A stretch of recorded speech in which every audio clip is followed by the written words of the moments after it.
there I am. So, am I indeed recording? I am. 1, 2, 3, we'll start. So, hi, good evening, and welcome to Tuesday previews. These are different for Side Street Arts. My name is Michelle Sabatier, and I'm a member of the gallery. And we have switched our events for 2021, and we're doing a preview Tuesday.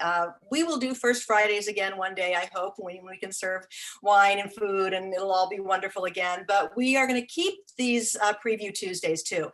Our show dates are usually they start on our show dates start on a Wednesday. So we thought it's nice to have the people who are in the know and people who follow us on our newsletter or our various social media to have a chance to get in and maybe see and maybe purchase some of the art ahead of time.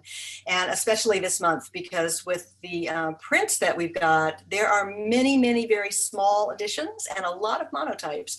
And when those are gone, they're gone. And also that we've got people who are not from Portland, and this will be your only chance to see art from those people. So although the show does start on Wednesday, it's COVID times, and so we only have as many people willing to go into the gallery as we are days open. So we will open on Thursday. Our COVID hours are Thursdays through Sundays from noon to 5. And, as we get more people to work in the galleries, we'll be able to add some days and stuff. But for now, that's what it is. And that's why we've figured out on a very steep learning curve how to have an online store.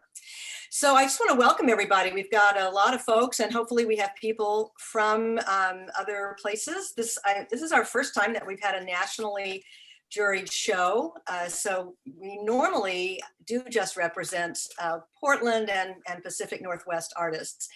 It's part of our mission, but I think we also, part of our mission too is representing emerging artists and emerging, not just, young people out of school, but also some re-emerging artists. I know I'm sort of a re-emerging artist. So some of us who were artists and went away and did something else and we're finally coming back. So I think we've got a little bit of everything, and we're really pleased that we have a national representation here. So I am going to go ahead and get started. What I've got is I'm going to do a share screen in just a minute. Well, I can go ahead and start that now because you don't need to look at me anymore. I will share my screen and get this started. There we go. Is that working for everyone? So, as you,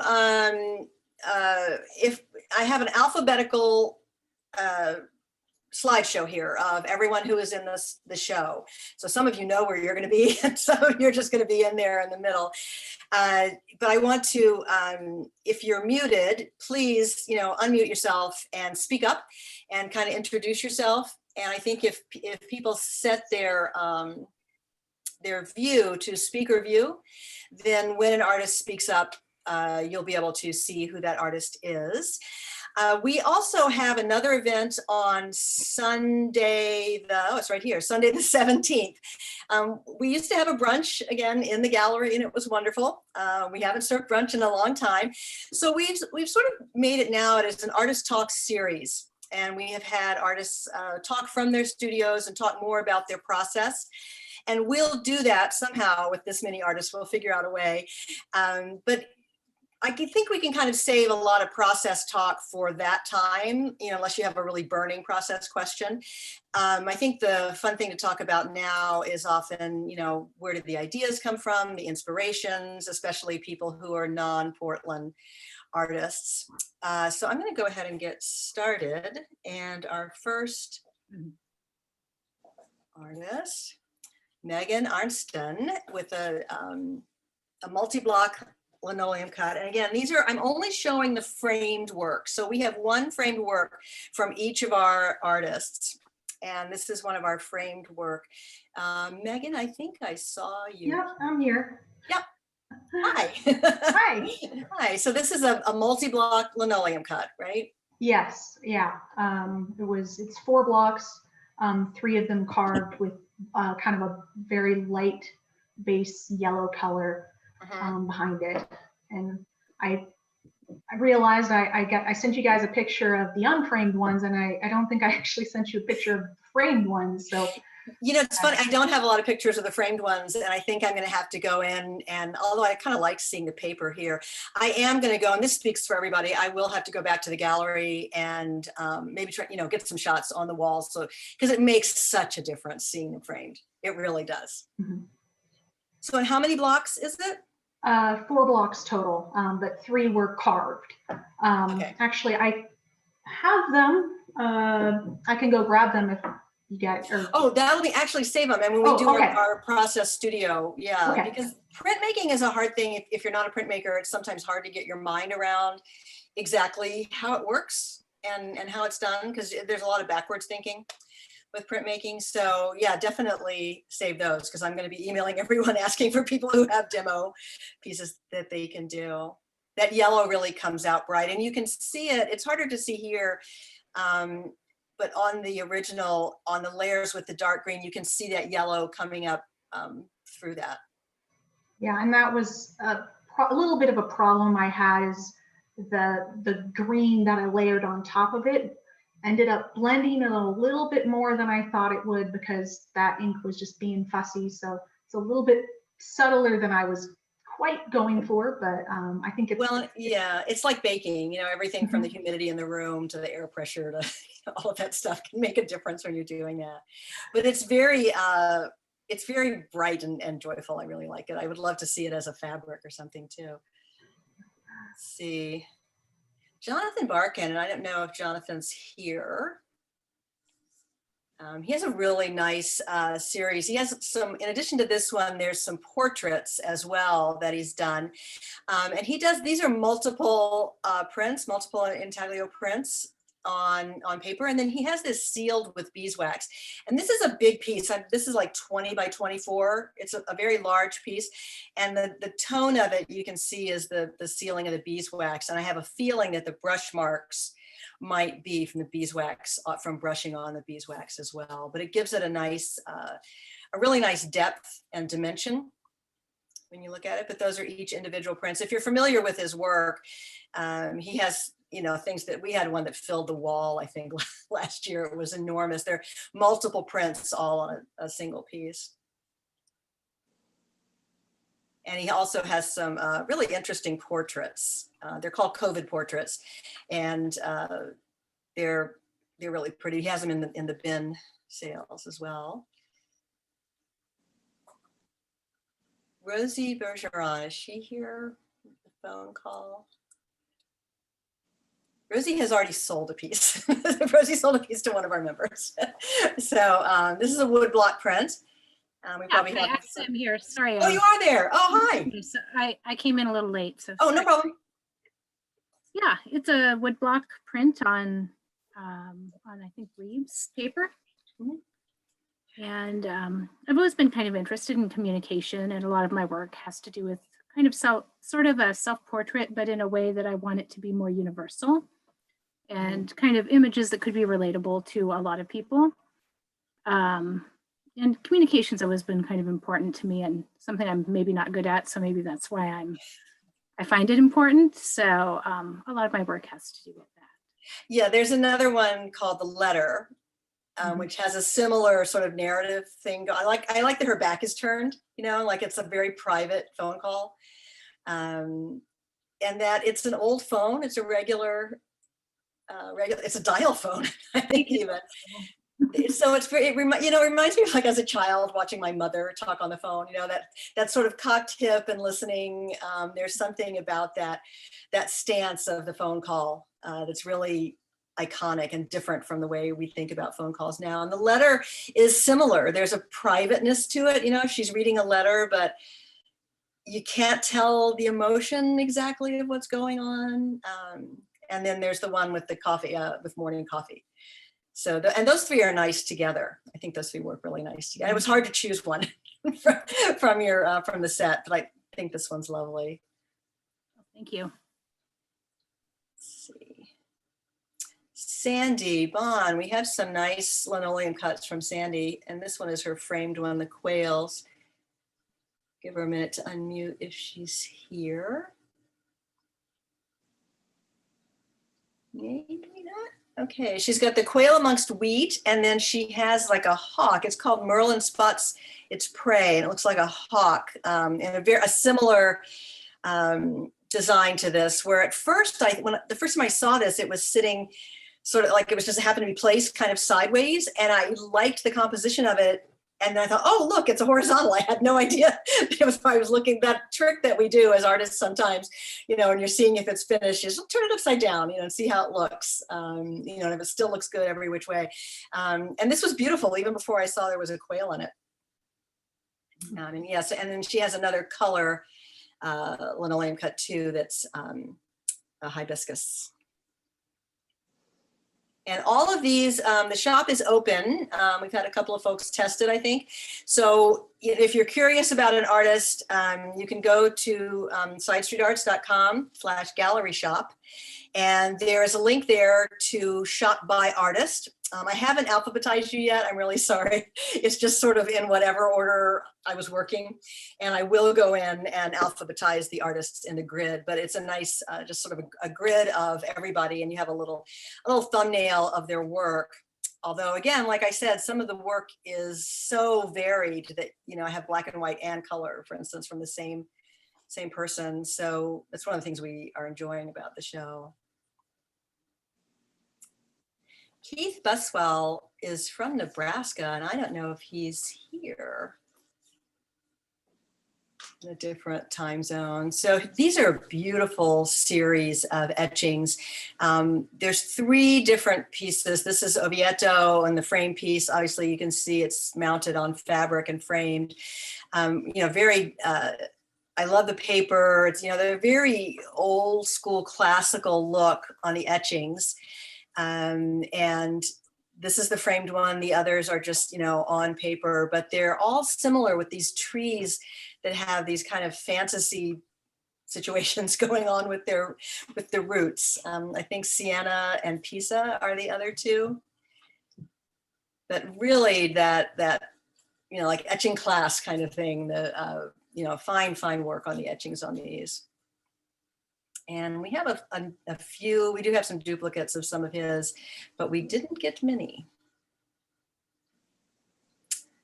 Let's see here. Marina Claire, I think she's local, and this is an intriguing piece, and I wanted to hear a little bit about the title. Sure thing. Hello, everybody. Great. Hi. Oh, I'm so glad to meet you. You as well, Michelle. Good evening. Yes, I've been following your Instagram, and nice to finally sort of meet you in person. Mm-hmm. So I found out about this show through Atelier Meridian. Oh, good. Thank them. Oh, thank love, you. Yeah. Love that little studio. And this was just such a blessing. I'm new to the Portland area. I moved here in June from the Bronx, New York. Mm-hmm. And yeah, so this piece, which I decided to title Intro to Ancient Greek Philosophy, it's a copper shinkolei. You can kind of barely tell there's 3 torn up pieces where the chairs are to kind of highlight each one on Japanese paper. I went to school at the New School in New York City, and I majored in, I got 2 degrees for some reason, one in fine arts and one in philosophy.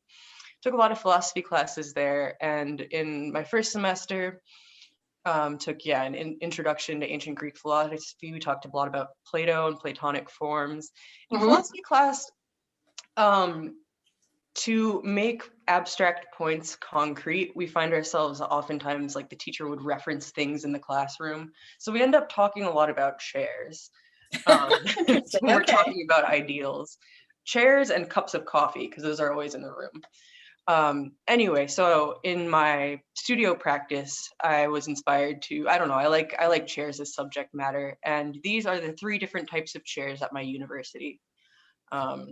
So I rounded up all the different designs and then just decided to make a print of that. I was working at the print studio at the time and was trying to kill time. Yeah, that's pretty much it. Thank you guys for having me. Yeah, it's a lovely piece. And we have so there's the one that's framed, and then we have the unframed ones. They are different looking. They do not have the shinkolei on them, is that? They do not. Okay. And they're very different from each other. I know you sent me an image of one, and some of them are dark and some of them are, I guess it's, how you're wiping the plate. Yes. And I think what I'm going to do is put them on the website as sort of the dark ones and the light ones.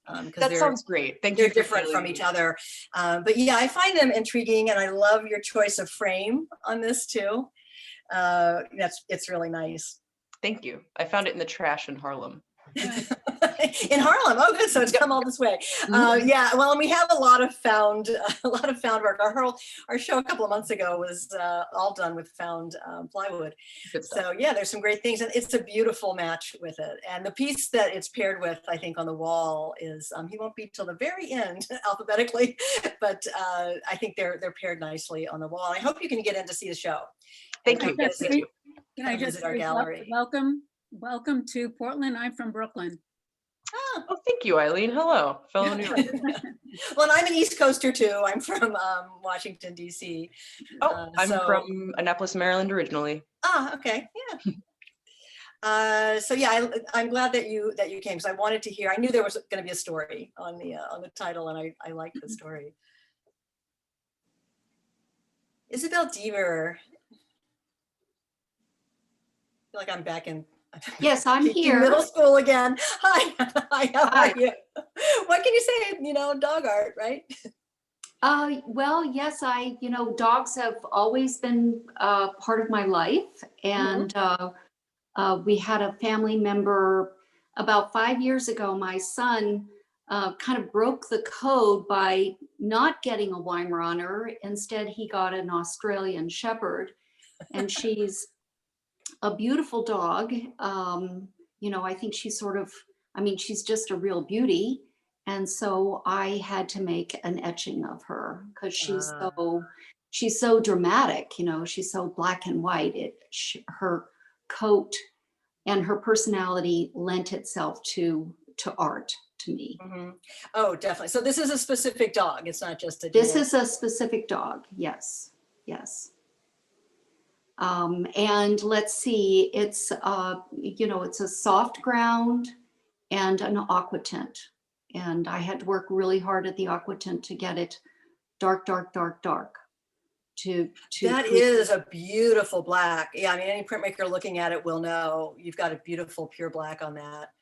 Yeah, and I believe you have more than the one, right? You have a couple of these.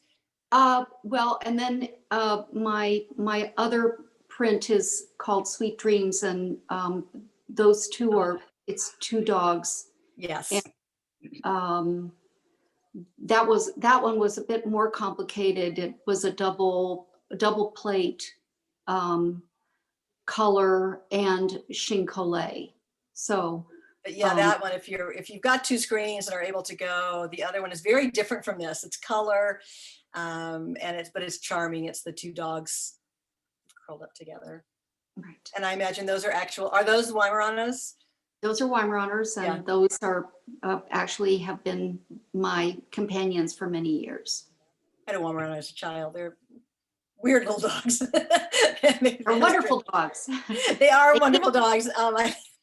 My father, for some reason, bought one as a guard dog before he went to Korea. My mother was going to be alone, and they aren't the best guard dogs, but there was a sweet dog. All right. Yeah. Okay. So Poppy, I know, is here, Poppy Dully. And if you're in Portland, Yes. You're probably familiar with Poppy's work.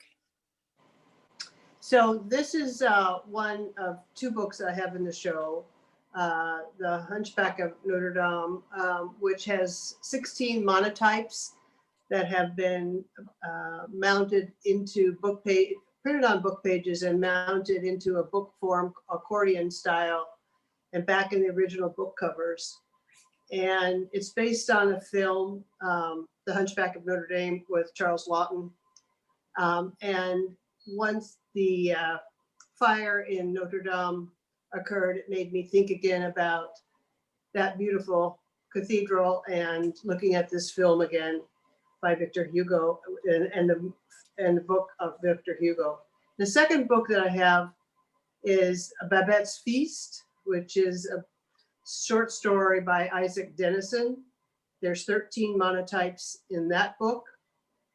They're based both on the film and correspond to the story text. And they're beautiful. They're in the window now, and they're expanded in the window. So, and how many monotypes are in the Babette's Feast one? There are 13 in the Babette's. 13. So the idea is that you can view the monotypes, and this tells the story of, it tells the story through imagery and through text. Yeah, it's a wonder. It's such a cool concept, and I've admired your work. I know we've had you in our print show before, and I always missed seeing you. I was never there on the nights that you were there, but I just love them. And being a recovering English teacher, I love these. I think it's such a great idea, and they are beautiful. It was fun setting them up. So we have the Babette's Feast, we have fully extended in the window. And then the Hunchback of Notre Dame, we've displayed it so it comes around and meets itself again. So you can view it from both sides. So it gives you a real variety of ways in which you could display a piece like this. It's kind of alive instead of just sticking it on the wall. It's an alive piece that you can maybe, flip through. And it's a lot of monotypes for a single piece.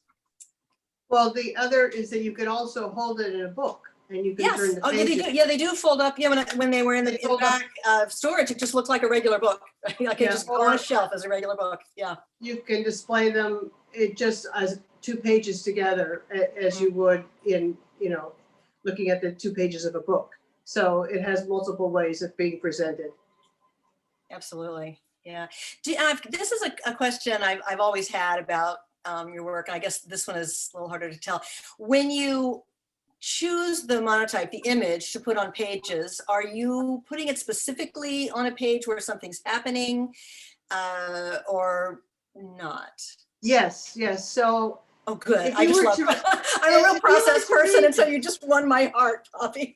If you read the text, I do as much as I can to match the image to the text. The one book I couldn't do that in was translated in Danish, and there was no way that I could marry the text to the image. But otherwise, the intention is that both word and image carry the story.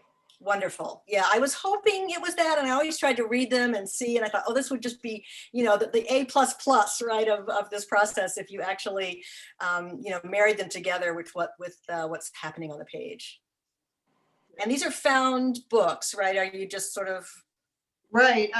They just a happenstance. The Hunchback of Notre Dame was found in this wonderful Melville bookstore on Alberta Street. And the Babette's Feast, I was turned on to. I'd seen the movie before, but didn't think about the book until a friend of mine who studied Isaac Denison and specifically suggested, you should look at this again. So either by suggestion or happenstance, I find the books. Yeah, and this one has a beautiful red cover. It's really pretty in the window, that the red cover. It's like those little classics, that you buy for your textbooks, those little tiny hardback classics. Thank you, Michelle. So yeah, we're enjoying them. Kristen Etmond is one of our represented artists. So she has, in addition to her work in this show, she always has work in the gallery. She's from Olympia, and it's hard to see on this one. Her work, like everybody's, her work really benefits from being in person because she's got 22 karat gold leaf in here, and it just doesn't show in the photos. But it's beautiful, and these are woodblock prints, and they are so painterly. And I don't know the name of the process for this type of woodblock printing, but it's where really, instead of just, inking the block, it's almost like a painting on each block. The beautiful color fades and gradations that she gets in the blocks. And she has big ones and little ones. We've got a little tiny 2-inch woolly bear caterpillar, it's on a big paper and could have a beautiful frame on it. And I wanted to mention too, while we're here, and we'll have some information in the store, that our gallery, we're at the corner of 28th and Ash Street down near Laurelhurst. And in the same building, we're not the same business, but it is in the same building, right around the corner is the I've Been Framed Annex. And they're closed except for appointments. You can't just go in and wander anymore. But we will have their cards there at the gallery so that we can send you right around there because, you know, framing, as you all know, ma'am, once you put a frame on something, it's done, right? It's like the jewelry. It just makes everything look better when you put a frame on it. So, you know, we'll have their cards there. And if you want to make an appointment with them to have pieces framed, I highly recommend them. Not only are they our neighbors, but I think they're one of the nicest framers and really work with you. And, you know, some of the pieces I've seen over there are, we had a guy come in the other night when it was pouring rain and they had this like 7-foot tall, enormous, like an old movie poster, the really big ones, like they were taller than the guys and they were huddled underneath our awning trying to get it into their truck. And I invited them in and I said, you know, you can leave it here overnight if you need to, if it's, you know, don't want to carry it home in the rain, but you know, that's the kind of work, those huge things, the special cases, you know, those of you who have really strange processes or might have trouble framing things, I highly recommend them. They're great neighbors and great framers. Jennifer Feeney has a lot of monotypes and you know, this one is actually matted. This is a framed piece and it's matted in black and it looks so much better matted in black and I didn't have time to go back and fix it up on here, but it's really dramatic with its black matting and I think you're here. I don't know if I saw Jennifer here or not. So people who aren't familiar with monotypes, we have a lot of monotypes this year. And not only is any print an individual work of art, which is a piece of education that we sometimes have to do with our customers. They're like, oh, it's just a print. You know, I'm sure you've all heard that. But of course, it's, you know, definitely an individual work of art. And the way a monotype is done, there's variations within it, but each one is an individual piece. They are not done in editions, like as its name sounds. Generally, it's done by putting the ink or whatever you're using on the plate and then manipulating it there with your image and then putting your paper and then running it through the press. And sort of knowing, the artistry there comes in knowing how much your ink is going to spread out and what's going to happen as it moves through the press. And some artists will do what's called a ghost print off of a monoprint, but you can never make the same one again. It's, you know, even with a, you know, with an etching or a wood block, they're never exactly the same, obviously, because it's the wiping and the inking, but this one is definitely a one-off. And so Jennifer has a number of really charming and just vibrant and beautiful monotypes in the gallery. And this is the one that is framed. It's a pretty good size. We've got it all by itself on the wall right by the door. It's got a very dramatic black mat on it and makes the color really pop out. So Coral Reef is this one, and you can see these lines that are created, and that's from if you've done printing, you know, that's, you know, created from the sort of the surface tension from the paper and the plate. And again, it's one of those happy accidents that you learn to control or not. Carrie Gilbert, I know she had said she might be late. She had a class. I just joined. Hello. And you made it, yay.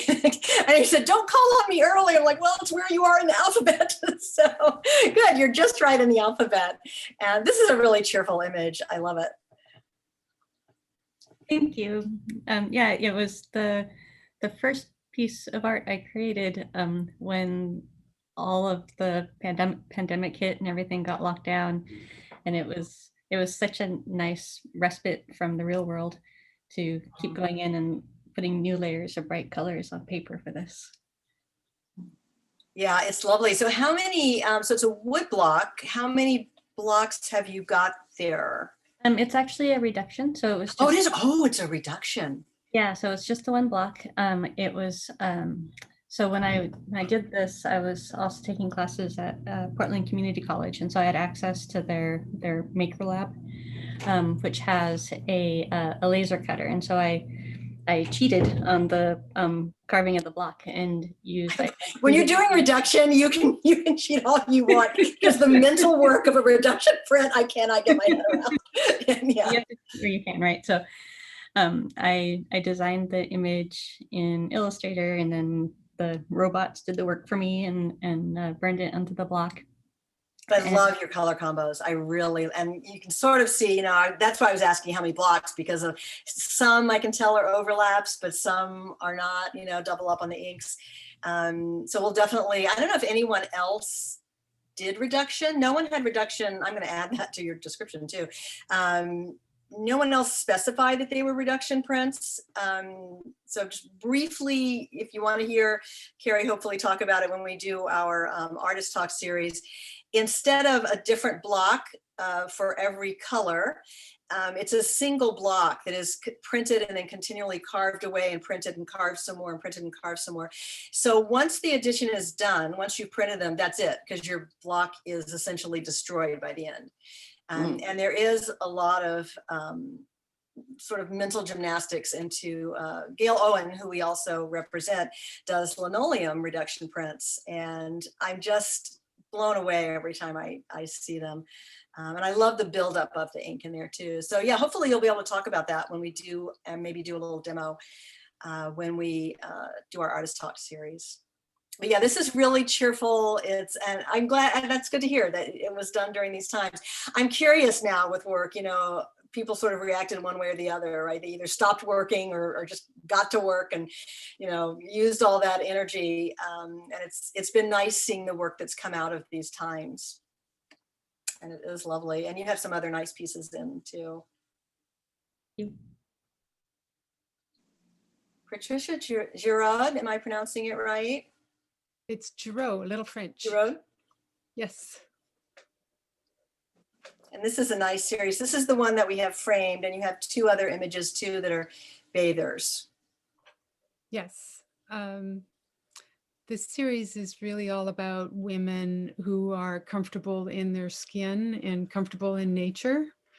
And this is one of my more recent ones of the series. It's etching with aqua tint and soft ground. And the dogs who are present are, the one who's leaving the frame is our German Shorthair, who's our current dog.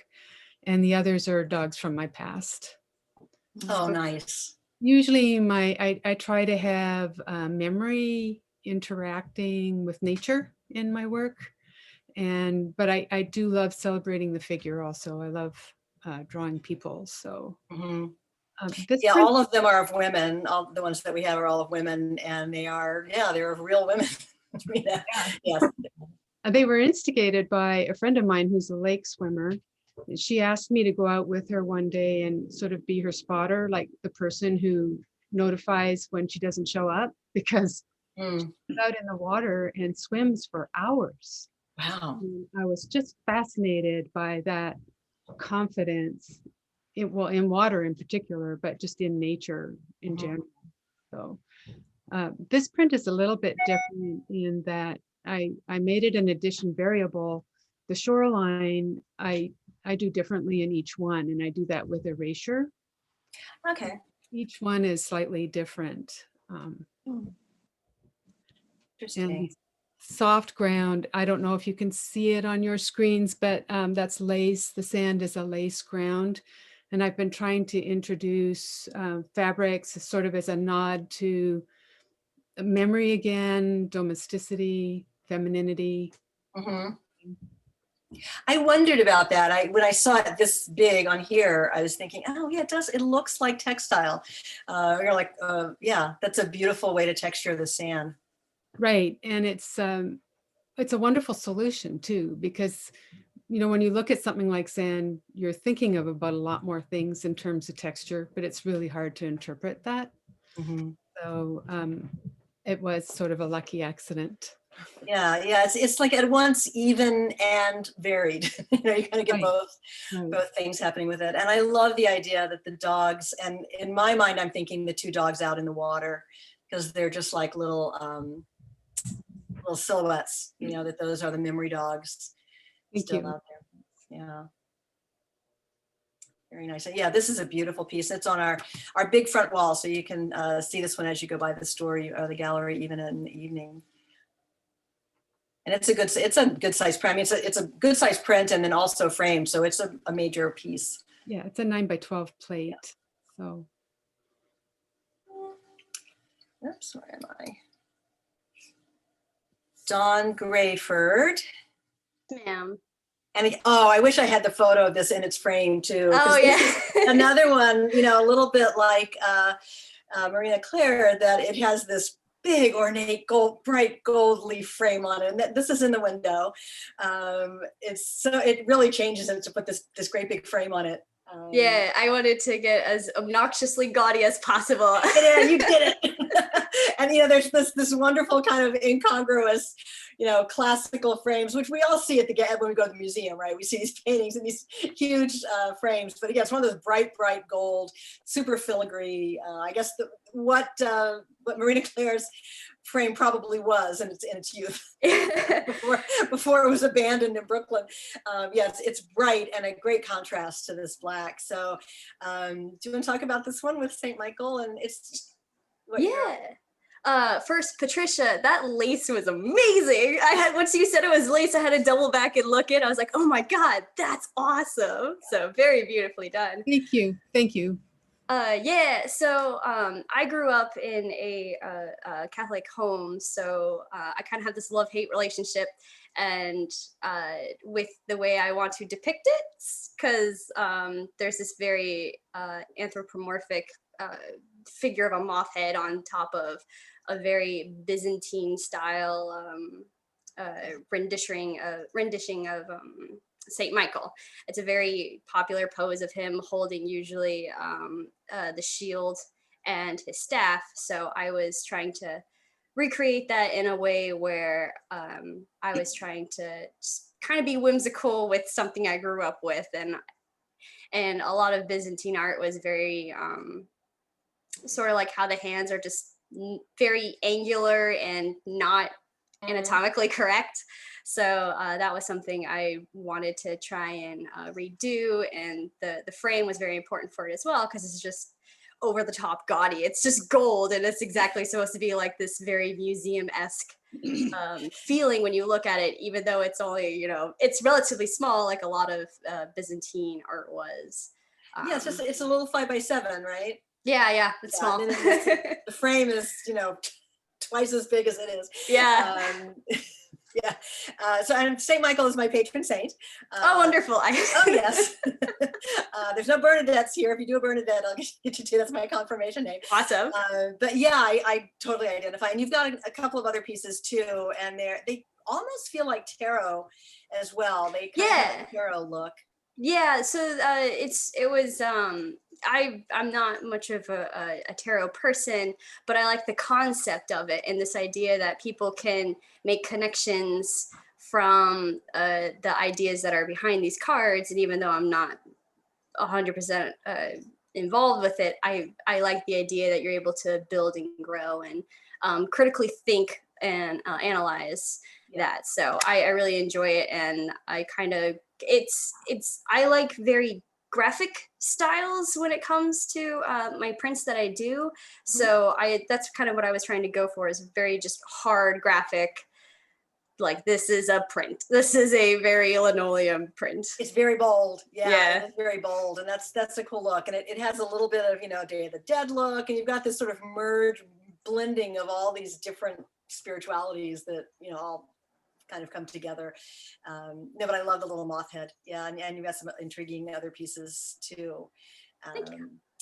So nice. And yeah, it is right in the window. So as you're walking by, you can see this piece in its frame. And I'll definitely get a picture of it in its frame to put up on our social media too, because I think that's what makes this piece. I also found mine I brought it down from California when I was staying there short term, and just refurbished frame. I was like, let's paint this gold.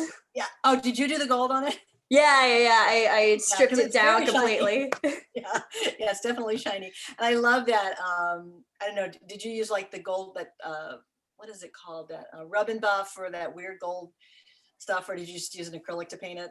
Yeah, so I was actually thinking about that, but I ended up just using a gold spray paint. It flattened it out a little bit, but it But it looks good. It's the yeah. right gold. It's just the right shade of gold. It looks, yeah, it's that perfect Byzantine gold. Yeah. Thank you. I Also, appreciate the that. rub and buff will just like make sure you open your windows. It's way worse than Sharpies if you ever use that. Good to know for future when I try Yeah, that yeah, I again. use that on wax a lot of times. Let's see. Why is this being weird right now? Okay. Jessica Hartman, this is another one that's in the window. This is smack in the middle of the window. And there's a beautiful shot I took last night as I was leaving. It's just underneath the spotlight that sits in the window, and it's beautiful. Well, thank you, Michelle. So, and you did it, I remember you talking, I think we spoke last year about the Strapo. I'm familiar with monotype, but didn't know about the Strapo effect. And these are lovely. Your, the little dot, is that the dot pattern? Is that what comes from the Strapo? Well, actually, the Strapo can be used in a lot of different ways. It's basically just acrylic paint, and in this case, mostly acrylic ink and pen and ink, which is what gives the stippling effect. Mm-hmm. And it also, the fun thing about Strapo, which is an acrylic monotype technique, is that you can incorporate just about anything. You can collage things into it, you can draw, you can paint, you can use it in really a lot of different ways. And I like doing really, really detailed stuff sometimes. And in this case, the flowers got very, very detailed, and the background is actually collaged into it. And it was a pattern, wallpaper type pattern. That's what came to mind. Yeah, but it has that, and one of the reasons we put it in the front, we've got, we knew we had to put Poppy's books in the front, so we're starting with those books because there's kind of no other way to show them. And then try to put things that had this, botanical, academic kind of look to them. And this was just perfect, because it reminds me of the old botanical prints, but it also has this modern edge to it. And you have a number of monotypes, and there's a lot of variety in them. That bright orange and blue that you've got with the orange city, the manhole cover. You've got some great images in here. Well, thank you. I do, I don't just do I do figurative and abstract and so forth, and landscape is kind of my default, but in this case, there is a variety. These are also works that I did, during COVID, during the first half of this year, basically. Yeah, there's one I think you called COVID Spring, right? It's amazing tree. Just like the color and the little detail that's happening in that tree is so beautiful. I hope some of you have second screens and are able to look along with us. Chelsea, you're here with the ginkgos. Hello. Yes. Yeah. And your geese. I need to get another photo of the geese. When I saw them in person, the photo that we have online right now of the geese, I think it was lying on a table or something, so it's not as bright white as it looks when it's against it. That is so adorable, your geese. But yeah, the ginkgos is the one that we have framed, and this is big. It's what, 22 by 22? Yeah, it's square, 22 by 22. Yeah, so this is oil-based ink, a linoleum block print on Unryu paper. It doesn't really show up in the photo, but it's a really thin, it's almost like tissue paper. Mm-hmm. And it has those beautiful, like thick fibers running through it. It is a beautiful paper, yeah. I make these, this one is made just out of a single block that's, I drew like a registration to print it into a pattern like that, and then did my gradient.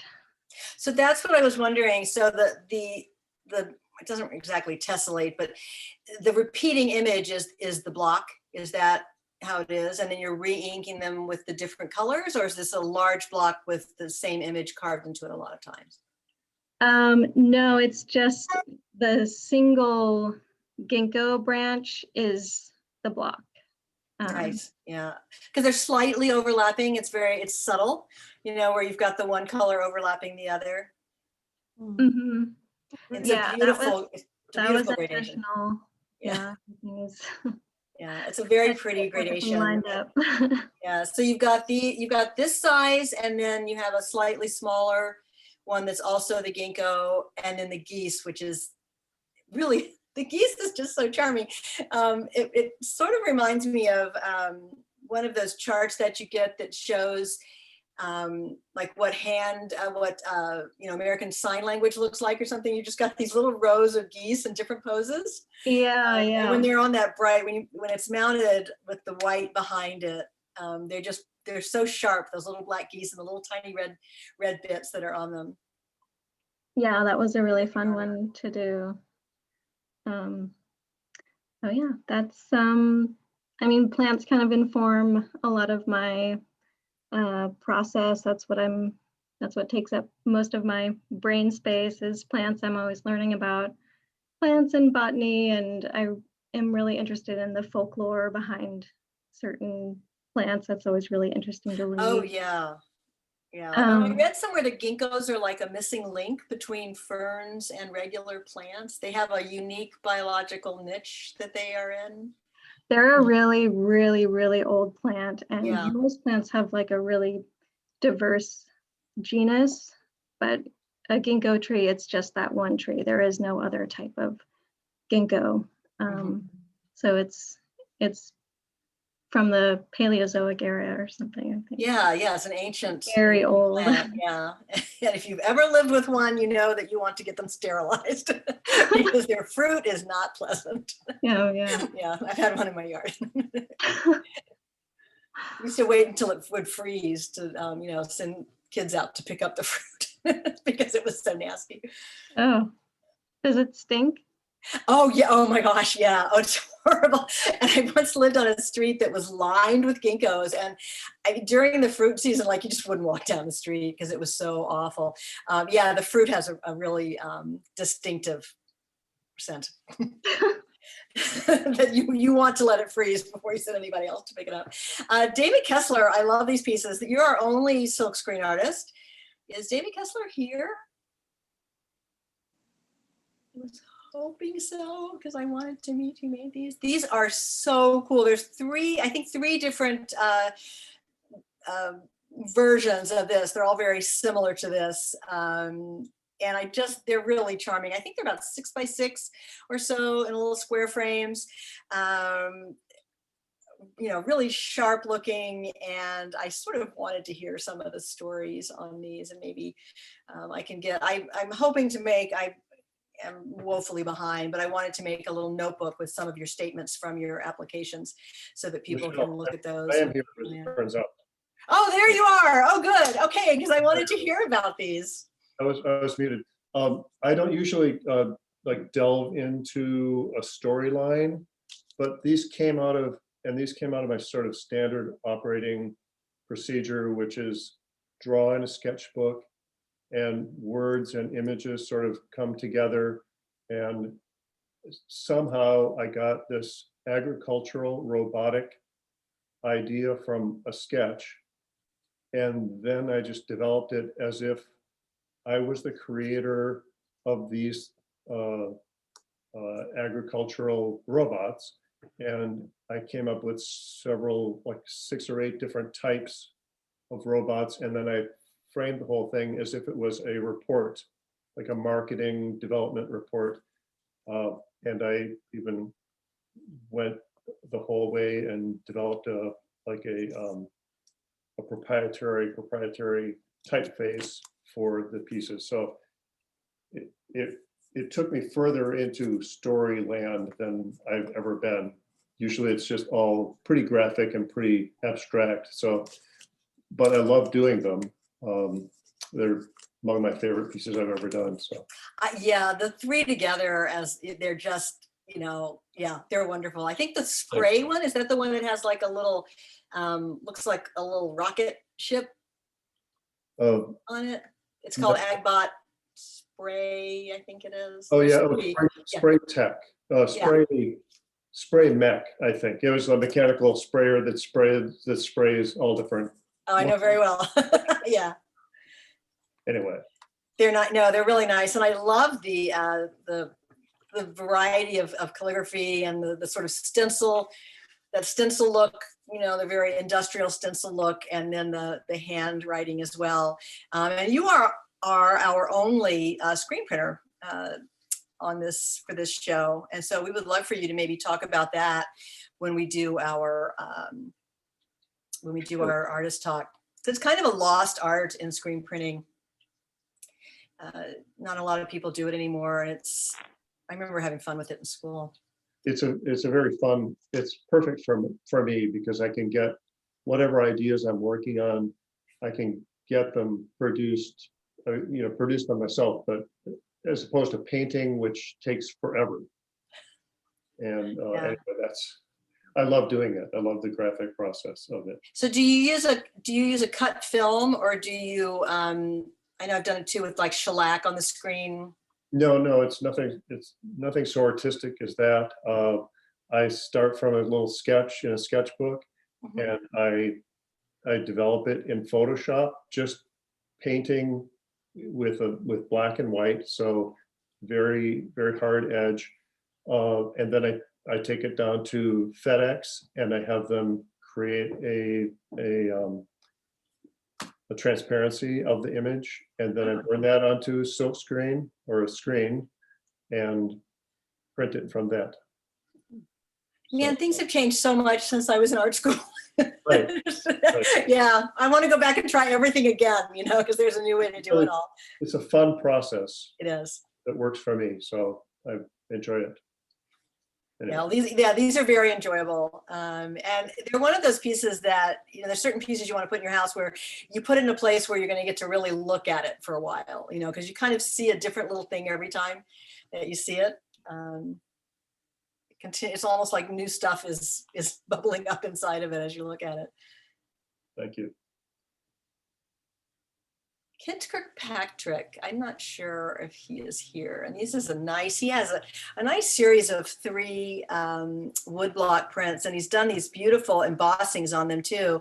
And I think each of the embossings is different. He made a specific embossing for each of the pieces. He has one of the Klamath Mountains and one of Face Rock, and then this one of Sandy Island. I'm not sure if he is going to be here to join us, but this is the framed piece that we have. And there's just there was something about these when we were doing the jurying, that there was such a love of the place. They all had very much a sense of place in them. And you can see this is a threatened species one. And then doing the embossing, taking the care to do the embossing on paper are lovely. Hopefully we will get to talk with him at another time.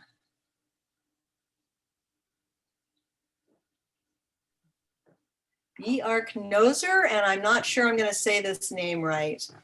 This is not a Portlander. And one of their pieces was featured in our newsletter. If you get our newsletter, one of the things that Bridget, who is our newsletter genius, she always has a little piece at the bottom called Off the Wall, where she just chooses a piece randomly or however it appeals to her and writes a little story about it.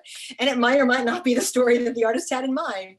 And so they did a beautiful lantern. All of the other pieces in this series are super colorful. I hope that you can get down to see them, but there's a lovely sort of camping lantern. And she wrote a great story about the camping lantern. And you can see our newsletter on the website. I think I need to update it with the January one.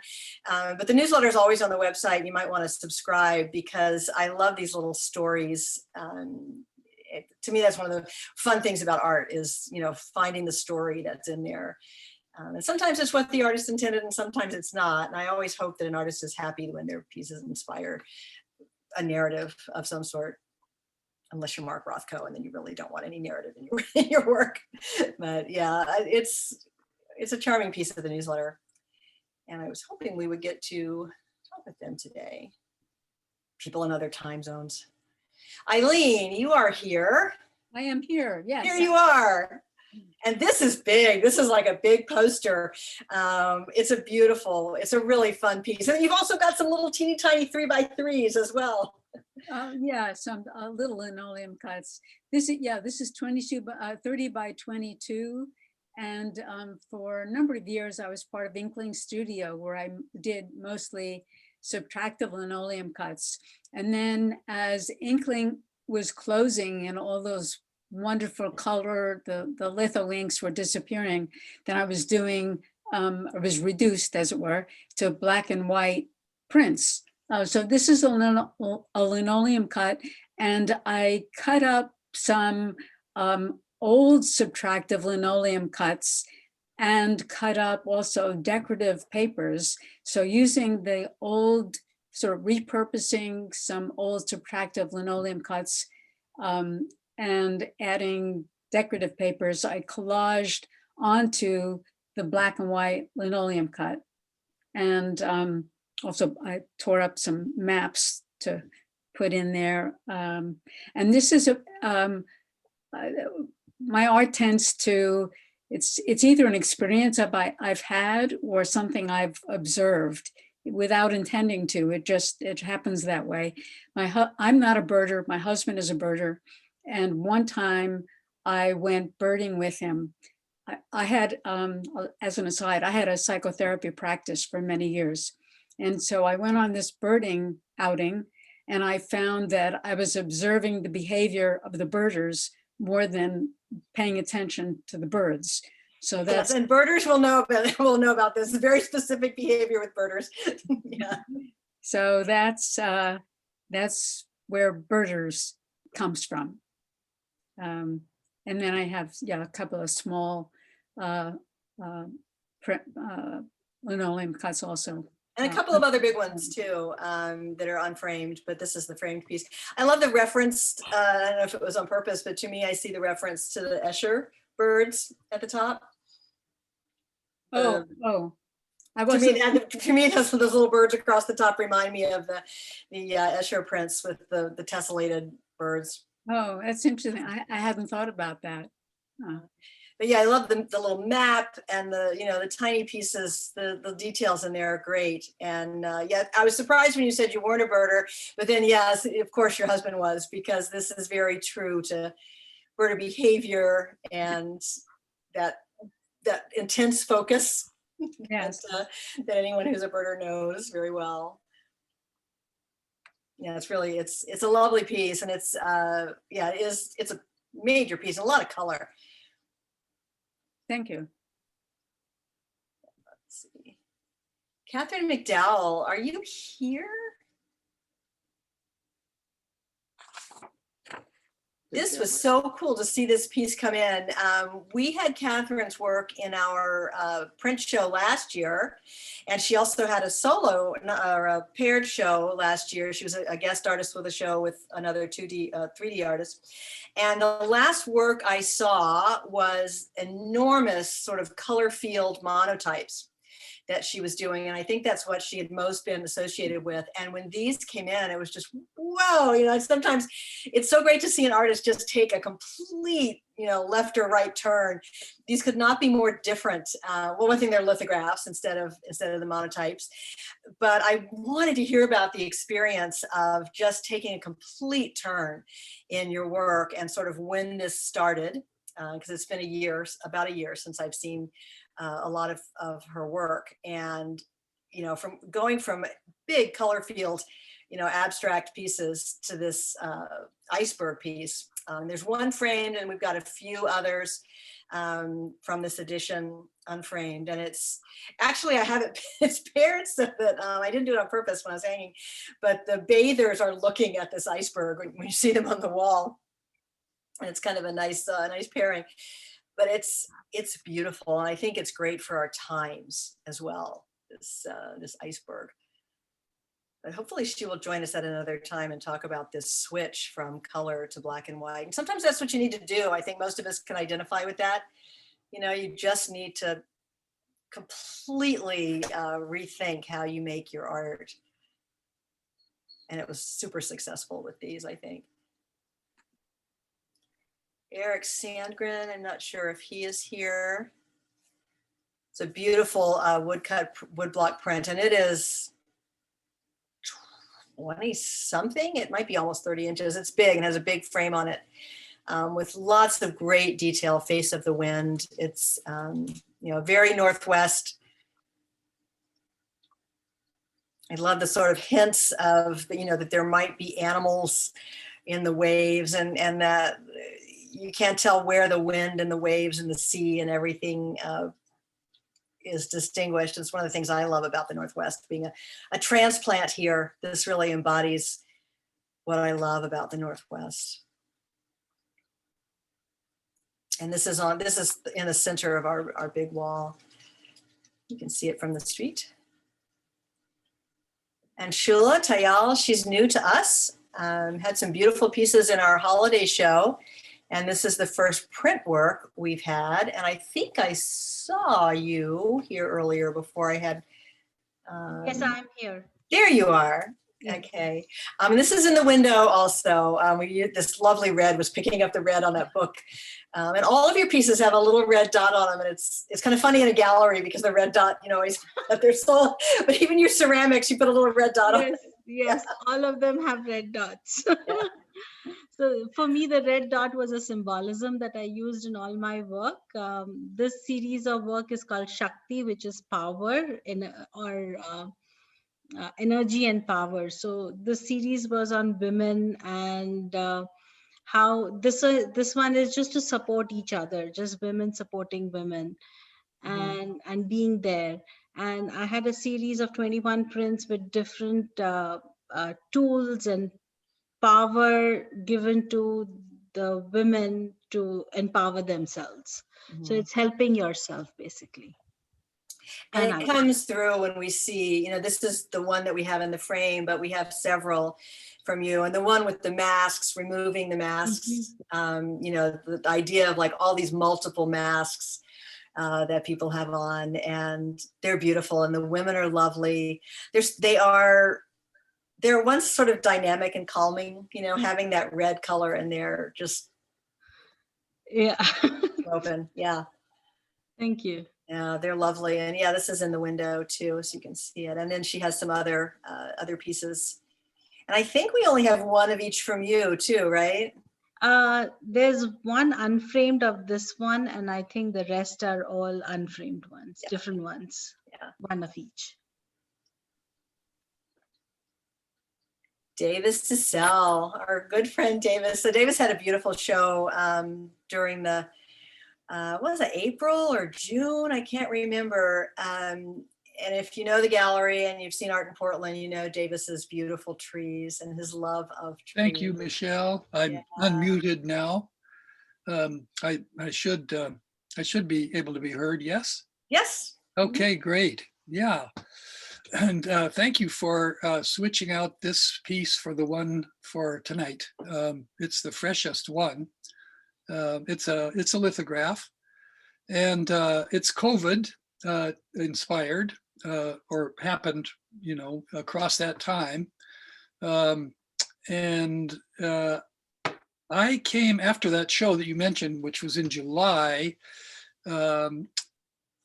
to feel the need to make more affirmative images, partly inspired, in fact, by my association with your gallery and deriving such a nice lift from every time I've come in there. And congratulations to you guys for negotiating COVID limitations. We did it. And we're very proud of all of us who pulled together to do it, and our artists. I mean, we couldn't have done it without the artists. And I know you were speaking your show in July, which was mostly the ancient and historical and well-known trees. And partway through that show, I think, was when you started to make this turn into this series, I believe. Yeah, and so this is actually the opposite of those trees in many ways. And the three pieces that I new ones that I brought in. The first was actually a summer scene down by the Clackamas River. And so COVID limited travel, of course, for all of us. And that was a great blessing to bring attention home and to the local trees. So this is actually a tree not far from your gallery. It's on Stark and 47th. Oh, let me write that down because we can send people. It's a worthy pilgrimage site. It's right there on the corner in the big church parking lot. And it's an immense, noble copper beech. And it has the kind of solidity and grace and kind of reassuring presence that I find really medicinal in our, ungrounded time. It's kind of, for me, it's an image of continuity and Oops. Oh, I'm sorry. okay. Yeah, so I'm really pleased with the print, and I'm continuing this. It turned out that it's got enough material to engage me with a number of other images. This is the first of a hoped for suite that will be just a communion with that tree. Well, and the other pieces that you brought us to, there's the one that I think is called Coming and Going, the one with the path. Yeah. I have a thing for vanishing points, and I love this. But this tree, as you were talking about, I'm thinking, yeah, that first branch that's so low, I could just climb up in there and curl up and take a nap. It is sheltering and it is comforting and it feels like a safe place. It's so immense. I do feel like I could sleep on that branch and not worry about falling off. It's very, very It's comforting. funny you say that. My sister-in-law wrote me a long, rapturous story about her family, which had 6 kids and a huge beech tree. And it had low, drooping, inviting branches, and each one of her siblings chose a branch for themselves.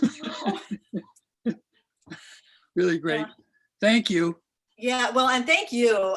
Davis has been represented at the gallery for a while, long as I've known. And I know you have quite a following. And yeah, and they are portraits. They are tree portraits.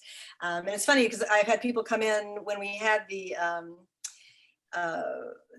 ancient trees there. People will come in and they recognize the specific trees. They're the famously ancient trees. But now, again, it's a great reaction. This wasn't purposefully sort of a COVID reaction show, but it's hard to ignore it. And finding the good part, and we talked about it early on when COVID first started. It's going to be interesting to see how people find how this changes things, and to look at trees that you had maybe walked by. I'm sure you don't. You probably look very carefully at every tree you walk by, but many of us walk by trees and don't think about them. But yeah, you always find something in this. One of the things that really intrigues me is this scar running down the middle, right? Smack in the middle, about a third of the way down. It's quite arresting. And, it's interesting that a lot of the earlier work I did kind of maybe melodramatically exaggerated the wounds and damage. And the beech in its nature absorbs that in the way that the bark, anneals and heals itself. So it certainly has a long history that it's manifesting, but its integrity is beautiful.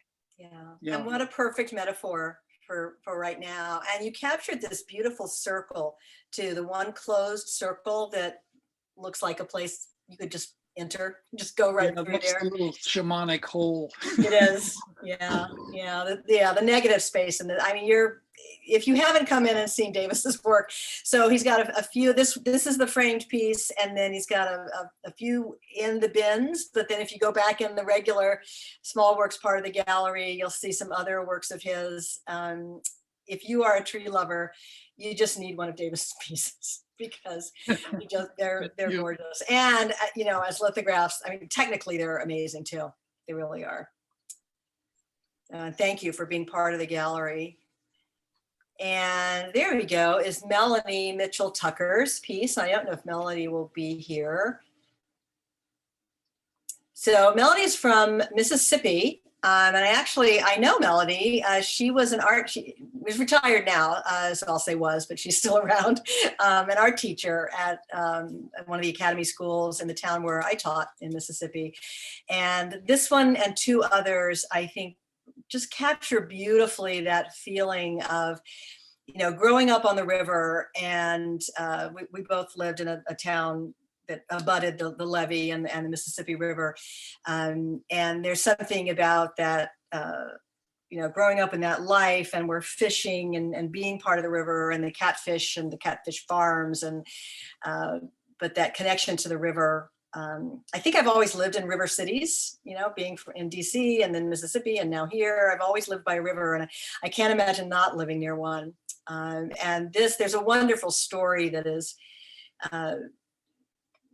accompanies this piece that's on the listing. If you look on the online listing that tells this story. And she has some beautiful pieces in, and I hope that you can come and see those too, printing on different papers. This, again, you can't see. This is that beautiful thin paper with the textures in it. And I think she has some on papyrus and various other things, but it's a lovely little, it's just a charming little, just a moment, a slice of life kind of piece that I really do like. And we are very close to the end here. Sharon Witham is from Boston, so might not be here. It might be getting late. This was the piece that was on our show card, and it is a big piece. It's sort of poster size, and these are monotypes. They're just beautiful. This framed one is in the gallery, and then there's some smaller sort of square pieces, but the through line is these sort of abstract rock egg kind of shapes with these beautiful colors in them. They're just lovely when you see them in person. And again, monotypes, so one of a kind. If you see her pieces and you like them, I think this piece is online for sale now. Her other pieces, we had a little bit of confusion about getting images, and I need to go down and take photos in the gallery of the specific pieces that we have. So I will work on getting those up as soon as I can, or you can take a trip down to the gallery on Thursday and see those. I hope I can get there tomorrow and photograph those, but they're about 18 by 18.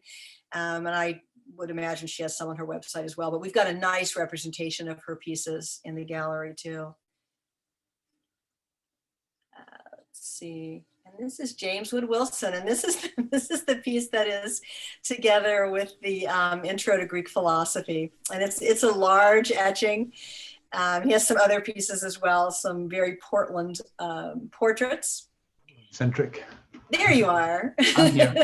And I saw your images. Yeah, so the other pieces that he has are portraits, and he originally sent images in the editions that were single color, but we have some color ones too, and I will put those up. I saw them come in, and you can talk about this one or the others as well. I usually work in like series of prints, so this is part of a series, and the ones that you have are part of a series. I jump between monotypes with like a lot of color, and then these are more value based. But yeah, this one is, I carry a sketchbook wherever I go, and this is like a 15-minute sketch turned into how many ever minute etching happened. So yeah, complete other end of the spectrum. Printmaking, it can be pretty involved and time-consuming until you get the result you want. And the result I was trying to explore, like the process of, I love working with value and lighting, but also I tried to get narrative into my prints. I'm a sort of like, I want to get like sort of like a little bit of story in there. So this sort of stemmed from, like I said, this print this sketch just sitting in the cafe and seeing a guy, and then I realized he's reading a device, a book, you know, and I'm out sketching all the time, so I'm seeing people, you know, phones, iPads, computers, and you know, a man in a cafe reading a book was sort of like outrageously, it was remarkable, right? So and then so I tried to sort of add a little bit more to the story of it with secondary element of the reader, of the portraits of in my mind. I just added that part of like, maybe there's like these long gone writers who are, you know, looking over his shoulder, and I mean, I don't want to explain the image to you too much, but on the other hand, the man was his pose, like everybody notices that, does he have his finger up his nose, or is he? Yes, we had a big debate about that while we were hanging it. And I wanted to stay true to my original sketch, which kind of looks like a guy with his finger up his nose, but he was actually like just resting his face on his hand, and it came out like this. So I don't know if it's like a foible or something like that, or it distracts from the intent of the piece or whatever, but I kind of like that it's unbalanced and it's kind of weird, and it's like there's like a hint at a crude element in there or something like that. But like I say, this is part of like a series that I'm working on, of like taking sketches that are not, you know, taken from photographs or whatever. It's like a way of viewing the world, and then taking them more seriously and making them into more of a comment. And this is a little bit more lighthearted than some of my other work. It's a little bit more sort of cartoon, like the you know, the 19th century cartoons, where like when you read about cartoons, they were like works of art. They were amazing. Yeah. So, and then my other work that you mentioned is more like, you know, I work out of Meridian, Atelier Meridian, and I go to Hipbone Studio, which Davis is very familiar with.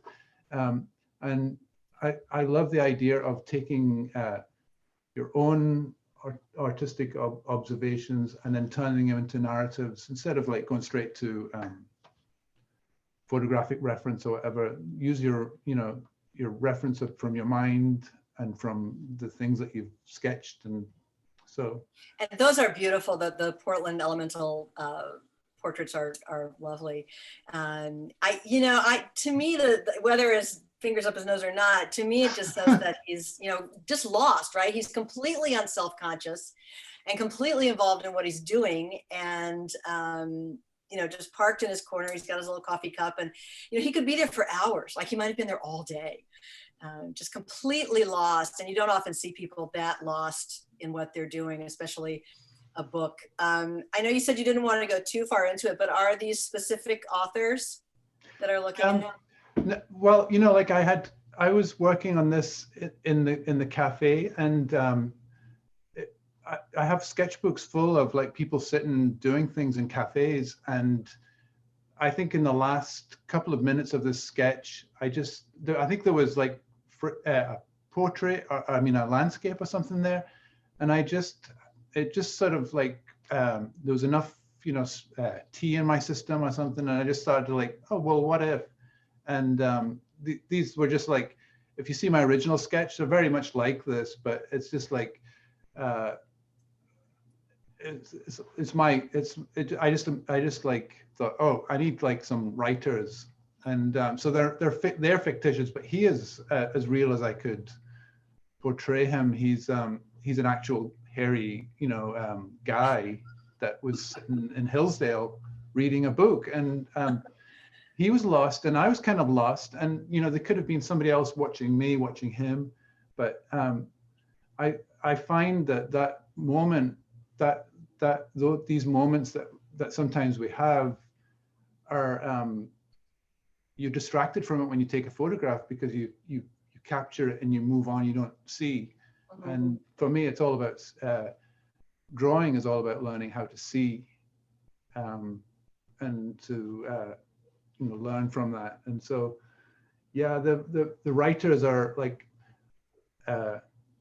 imaginary, but I feel like maybe they are out there somewhere. Yeah, I mean, we've definitely got a Russian, right? But I love it. It almost looks like they could be, with the little cloud, like they're with him. It's like, are they on the wall or are they in his thoughts as he's reading this book? Are they real or not? They do feel like they're with him and that they're coming from the book almost. And that they're looking in the book. It's really nice too. I don't know whether it comes through or not, but I wanted to try and get a little bit of that, like something in the modern times that something that like again saying is remarkable in modern times, but also have that because of the medium and the way it's rendered and everything, that it feels a little bit like retro, like almost like one of those older renderings of a genre drawing or something like that. So we're so used to being bombarded with our modern media that this was a little bit of a indulgence in going back and making something look a little bit more I don't know, like if we looked at this, it's a slow moment. It's a very slow moment. And it's just, he's just there, and they're with him. And I think they're glad that there's finally someone still reading books. And I think that's the end. I think that's a wonderful place to end. Take me right back to school days with the end of the alphabet. Thank you. I know. I was close to the end too, and I was like, one day I'm going to do it in reverse, and then the people that aren't prepared are going to have to, then the A people will know what it's like to have to wait until they can talk. Andrew it's lovely, and I know when you stopped by today to photograph the color pieces, everyone said that they really enjoyed meeting you. Thank you. We ran late. We usually are an hour, but it's so nice to have lots of people who want to talk and share. And let me turn off my screen sharing here. In screen sharing, stop share. Okay, there. It's nice to have people who want to talk about their art. And I think that's why people are here, is to listen to people talk about their art. Because I think most of us love to do it. And so we're always glad to have somebody who's willing to listen. So I hope that we get to see you all in the gallery. I'm not in the gallery often, but I would love to meet all of you at some point. I can't say how much we all enjoyed the last night hanging your work and watching it all come in, and those of you who mailed it to my house, it was like Christmas every day when I got to open work that had come here and see surprise things, because they're always way better than they were on the applications. And the slides just don't do any of it justice, as all of you know, with your art, and the only way to do it is to go down there and look at it. But I've got now that I'm out of the PowerPoint, I can open chat again. Just thank yous. Thank you. We couldn't do it without you. The artists don't need to thank us. We need to thank the artists, because otherwise we'd just be a nice room with a big window if we didn't have the artists. And it would get pretty lonely in there. But yeah, it's been great to meet lots of new artists with this show. And I'm hoping for great success. We have a good community. We have a really good community of people who come to the gallery. And one of the things that we all pride ourselves on is people can come who are just beginning to collect art. And a lot of you are priced in that range where, people are not closed out of beginning to collect real art and, have real things. And because, especially in this time, we found that in the beginning of the pandemic, we did great those first few months because people were stuck in their homes and they hadn't put anything nice on their walls because they used to go out all the time, and they suddenly realized that they needed something nice on their walls. And I think a lot of people learned that lesson and have been great to us. So thank you to all of the artists and everybody who couldn't come. I hope that we see you another time. To people who came and went, this is recorded, as you all know, and will be up on our events page. And I will be in touch with all the artists about how we're going to work out the artist talk, but we're going to do something interesting for people who want to learn about different kinds of printmaking. Last words from anybody?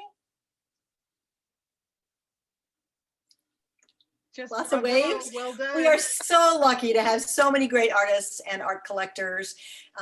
It's great to get to know you and to see old faces, not old faces, returning faces again. So thanks everybody. And hopefully we'll see you all in a couple of weeks for Sunday brunch. Get your mimosas and toddies ready. Bye everyone. Thank you. Thank you. That Thank was you. great. Thank you. Really Wonderful. Can't wait to see everyone's pieces in Thank person. you. Are gallery people going to hang out, or we're all out of here? I know I'm out of here. There's some fixes I realized I need to make on the website, so I need to get in there right away. Okay. Thank you.